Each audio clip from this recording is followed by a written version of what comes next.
The poem Firelight is from my first collection, The Hen Ark. I've always loved coal fires. It's a bit unsound to say that now, I guess, but I grew up with them. We've had one in our cottage for 30 or 40 years now. I love all the rituals associated with coal fires. And I suppose it's a very, very conventional image of domestic bliss, sitting by the hearth.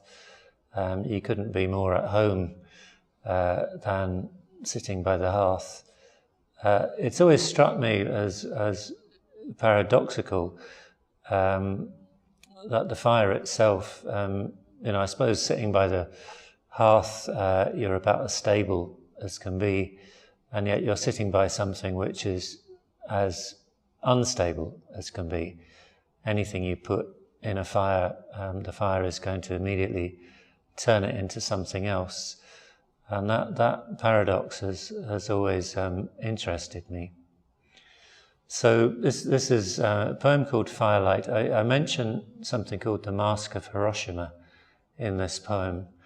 When they dropped the bomb on Hiroshima, people many miles away had a kind of darkness burnt into their skin by the force of the blast, and this became known as the Mask of Hiroshima. Firelight. I'd light the fire without meaning to. I'd light it without noticing. Kindling and coal, using my hands to combust on the very warmest of days.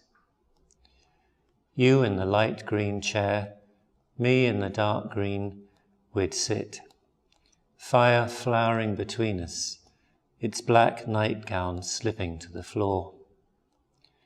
Already memorable, the coal we burn redeposited within us, mine of rightness, seam of grace. Where unknown others sat before, and unknown others will again, we'd take our time. Fire privy to our intimacies, fire privy to the unspoken questions. What is the price of seclusion? What have we missed being childless?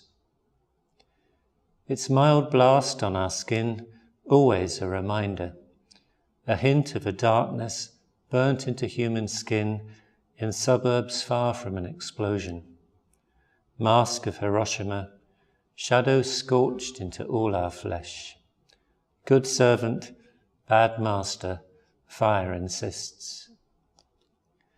Last thing, we'd lie awake and watch dying flames infiltrate the bedroom and dapple the walls. We'd hear the soft tock as clinker hit the pan. A sudden flare might send me stumbling to check all was well. I'd hurry back, sobered, in violation of a privacy.